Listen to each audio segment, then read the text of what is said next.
नमस्कार मंडळी. आज आहे वर्षातला पहिला सण. आज आहे भोगी, उद्या आहे संक्रांत. तर आज भोगीच्या दिवशी महिला मुली सगळेजणी केस धुतात.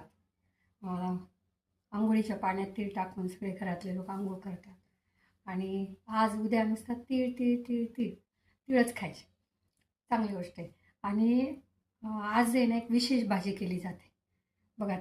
तिला कोणी मिक्स भाजी म्हणतं, कोणी काय म्हणतं. त्या भाजीमध्ये ओला हरभरा असतो, गाजर असतं, वांग असतं, घेवडा, पावटा आणि अजून फ्लावर, बटाटा, टोमॅटो, तुम्ही जे जे जे काही ॲड करत जाल ती अशी एक मिक्स भाजी असते. आणि ती भाजी इतकी टेस्टी असते आणि एवढी सुंदर असते ना, आजच्या दिवशी ती हमखास घरोघर केली जाते. आणि त्याच्यासोबत असते बाजरीची भाकरी, ती पण तीळ लावलेली भाकरी.